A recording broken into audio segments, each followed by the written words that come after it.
Hello and welcome back to the Toulouse campaign Abridged. Previously we went to save our vassal from the horrid Genoese, taking them out and then taking most of their territory. They counterattacked, but we endured, using a nice port defence to wipe out most of the remaining Genoese forces. And towards the end, we started a new war in the Middle East. We're going to use our exclave territories to fight the Abbasids and the Ayyubids at the same time. We rejoined the action just after I moved out for this war. Here we are in the next turn. Since of course nothing happened while I was just walking across the desert into Abbasid territory. Once we're here, well, the first town looks easy enough to take, no stack defending it, and with 3 stacks we can just auto-resolve that for free once we've got some siege equipment going. Then I made another purchase, of course, got to keep doing that, and here I'm buying the Kingdom of Georgia. That's a nice big vassal to have on board. It was expensive, but it does come with a bonus of a vassal because the faction to their northwest was their vassal, so we've got a lot of territory here. Although actually, we're not going to be keeping that territory for very long at all, because in the end turn sequence, someone declares war on us. That hasn't happened in a while, and the thing is, check out our gigantic list of vassals. If they declare war on us, we can call all of these other factions into the war, most of the factions in the game, and I was like, okay, you want to go to war with the entire map? Then fine. However, the entire map doesn't join me in the war. Like half to a third of our vassals actually betray us, our vassals and allies that is. So that means they're no longer our vassal. It doesn't mean they've declared war on us like it does in other Total War games if your vassal betrays you. They're now just neutral states to us, but I'm going to be treating that like a declaration of war. I immediately started thinking, well, we've got to punish some of these factions that dared try to break away from us after we bought them fair and square. So we're going to be dealing with that soon enough. Wanted to try and see how this affects my map control. It doesn't make an enormous difference actually, because a lot of the factions that left us are the ones towards the edge of the map, so it kind of looks like we still have good control, but Africa is no longer totally under our control, with the Sultanate there in particular being a nice big faction that left us. We'll deal with them soon enough. In the meantime, the Caliphate is our victim. We go ahead and do that auto-resolve with our 3 stacks against that town, and in we move. Now, because when we take these towns, they're going to be 100% Islamic and in trash condition, we absolutely need to leave a stack behind at all of them, so our army is going to thin out very rapidly as we advance here. We go up to Baghdad with a stack. I've got another small army coming down from Aleppo with basically no troops. And we'll go over here with another stack, thus splitting our army up. Luckily enough, we haven't actually encountered any armies yet. All of these territories here are undefended. And then there's like another faction to our east, and then the rest of the Abbasid Caliphates further away. So we're in an okay position.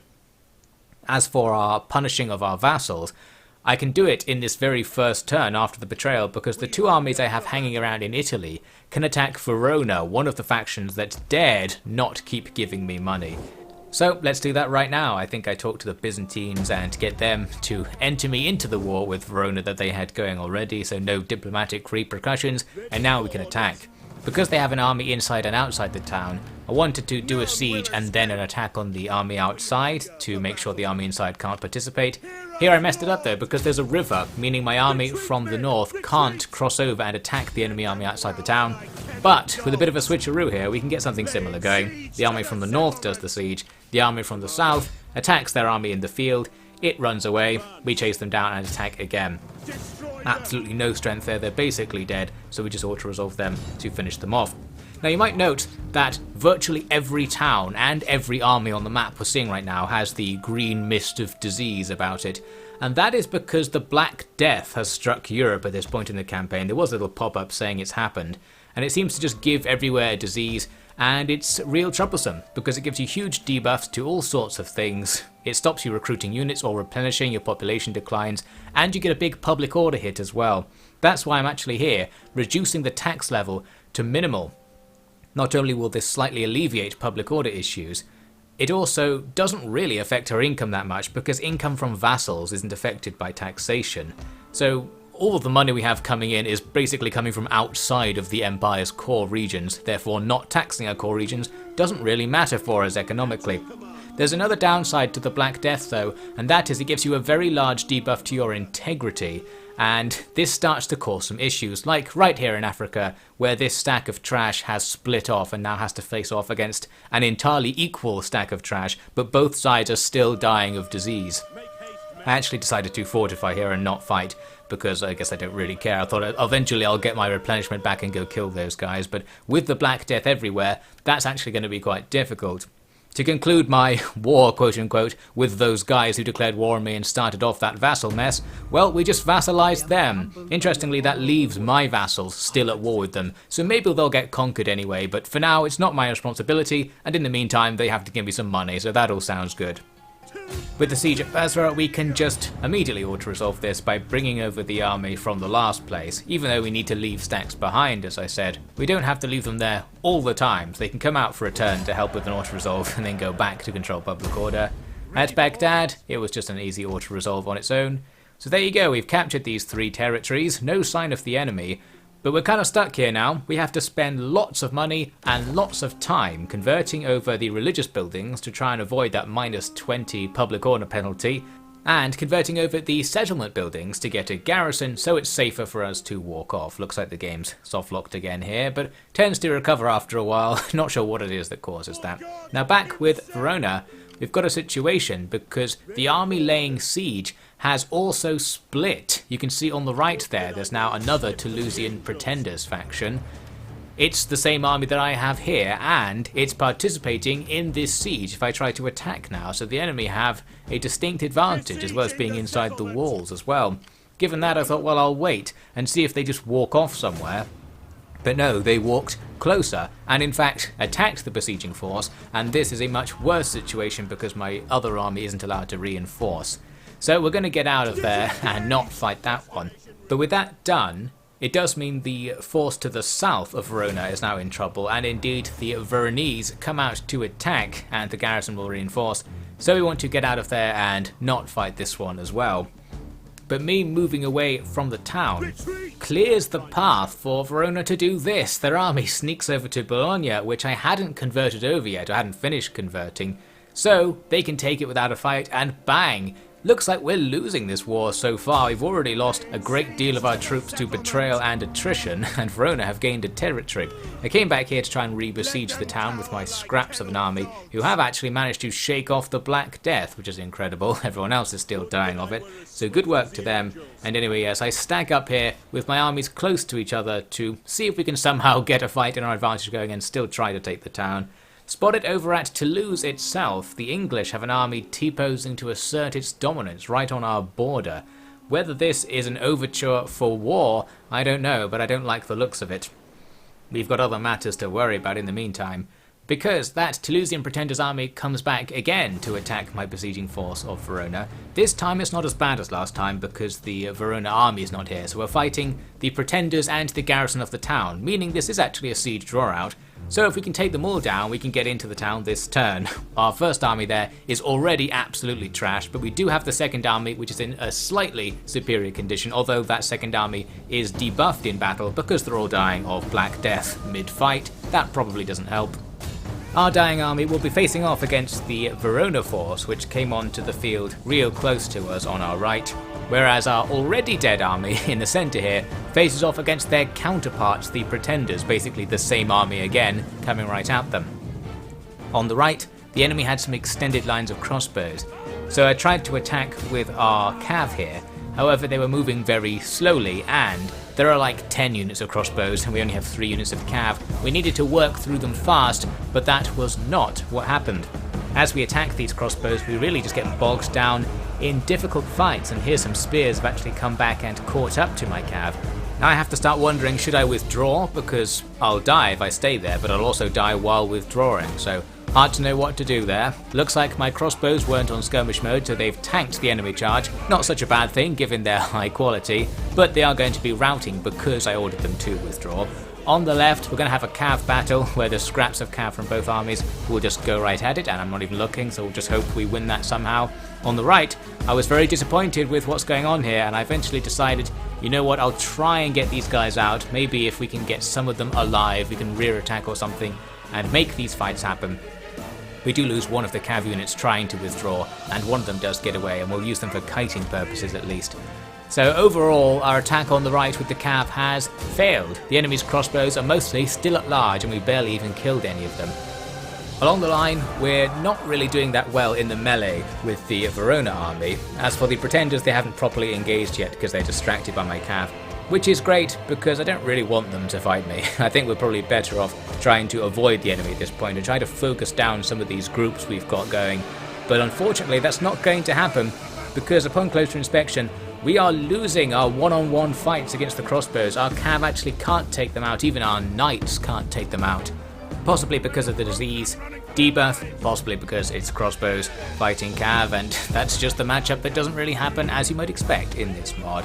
So yes, our central army is now completely pinned down by the pretenders, and I'm really hoping for a win on the left with other scraps of cav. Those cav have some better cav among them, so they're going to do okay, but they don't have numbers on their side.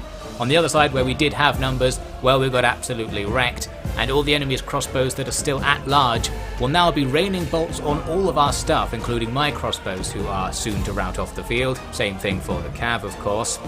The balance bar was starting to move in the enemy's favour, but then we grabbed a general kill over on the left. That must be the pretender general. With that, our cav can successfully take down the enemy's spears in melee with their morale advantage, and start working their way towards the centre of the field. We charge out and attack various arch units as well, but then get some bad news in the process.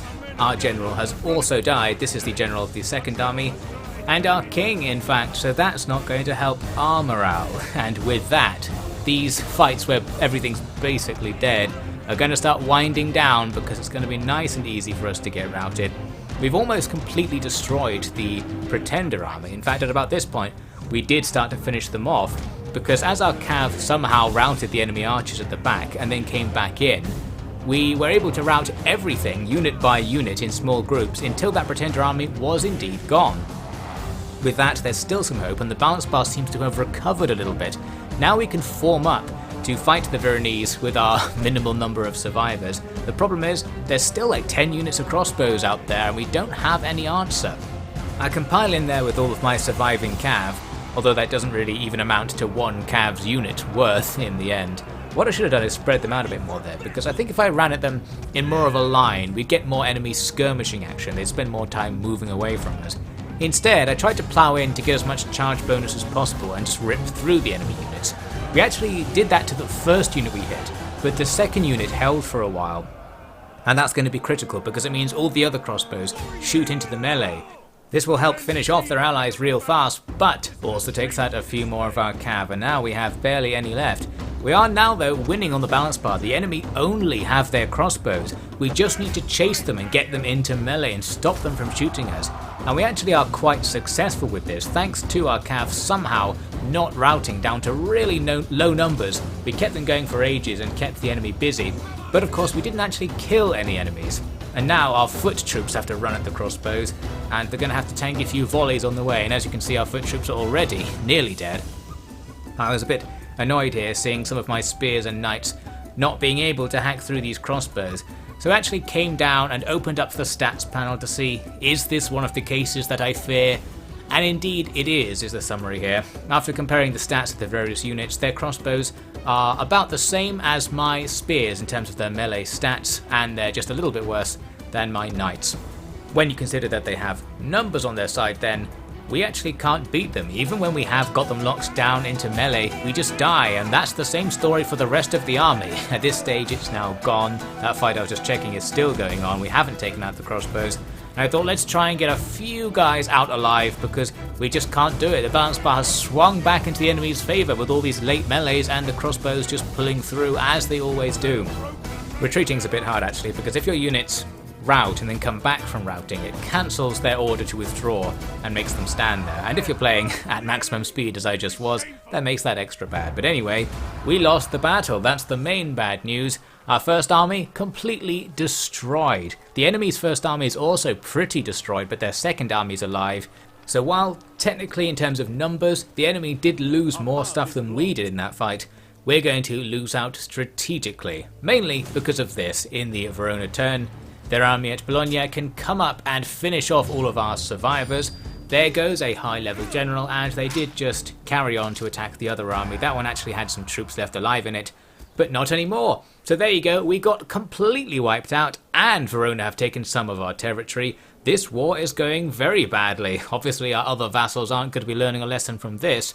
All we can do is try to bounce back. We can immediately start recruiting more troops nearby, but in this mod it takes a while to get an army together, so it is going to be at least like 6 turns before we have a sizable force ready. Although I did also have an army walking up from Sicily, and they can walk all the way up through Italy this turn and attack Bologna. That army is strong enough to probably not get taken out by the scrappy remnants of the Veronese army, so we're safe to do this siege and prepare to take back this territory next turn, which will at least reverse our territorial losses. Well, that said, actually, we have another nearby territory with no garrison, and the Veronese apparently find out about that.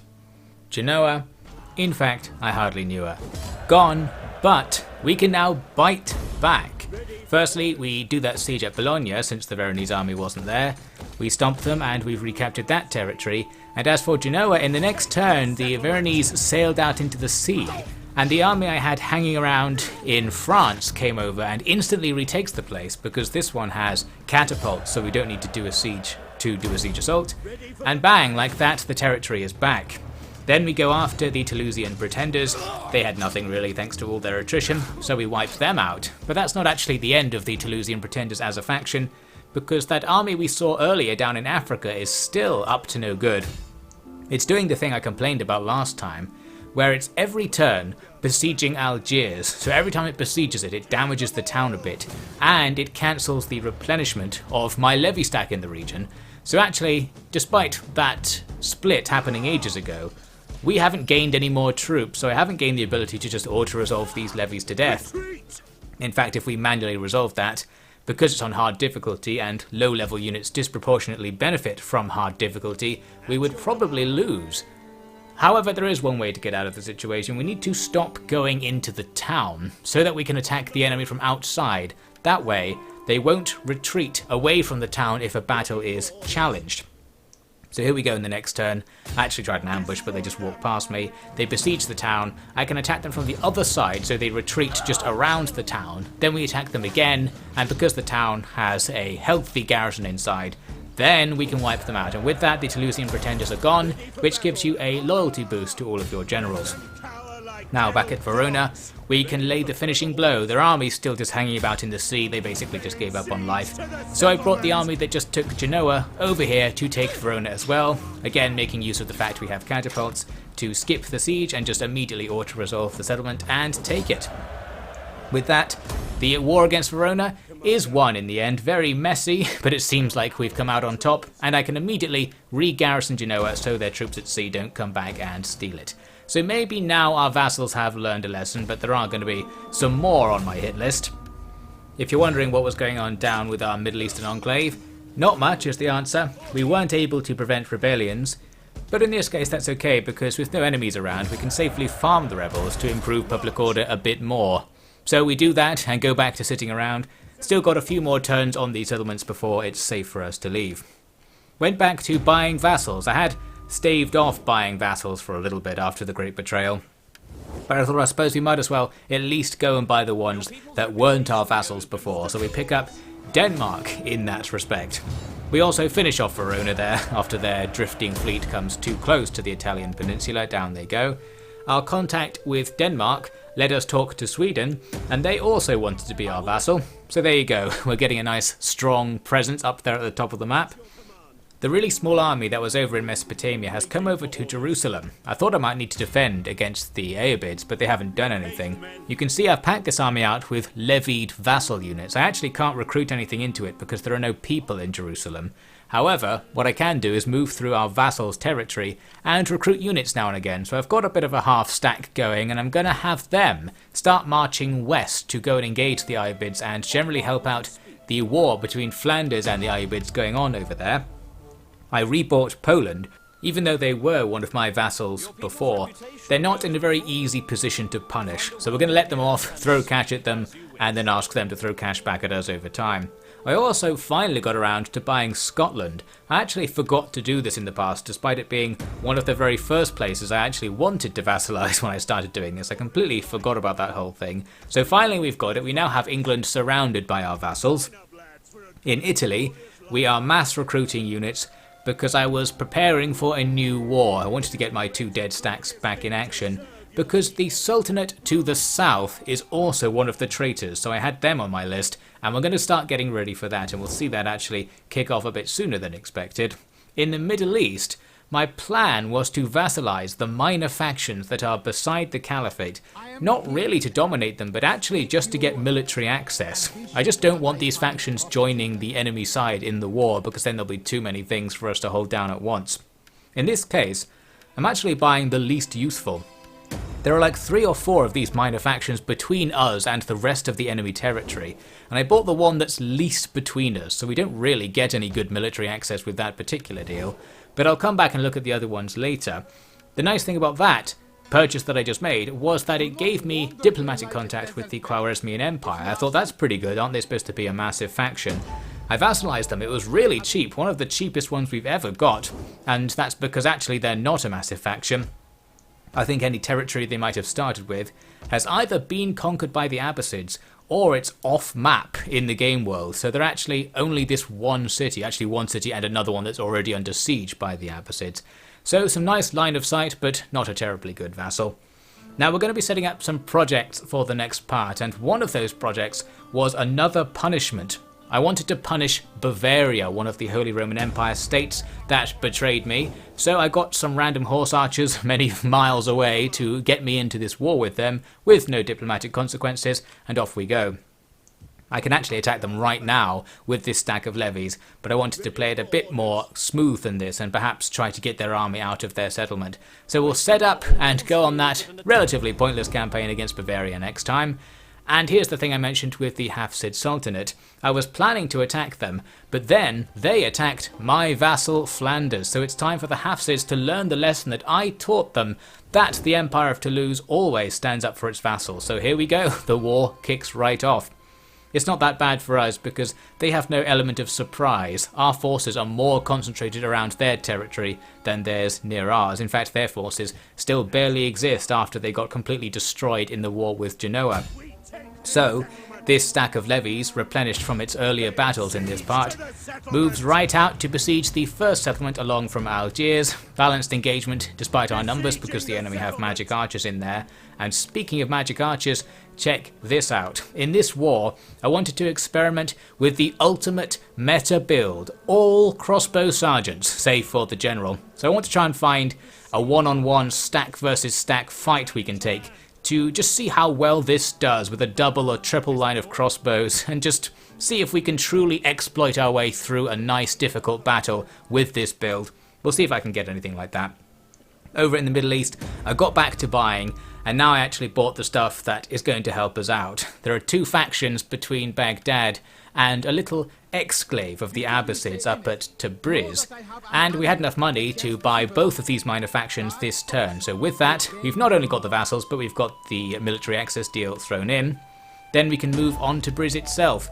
If we can take Tabriz, it will be the last Abbasid exclave we have to take, then it will be just their bulk of territory to the east. Interestingly, it's also their capital right now, so a nice prestige target.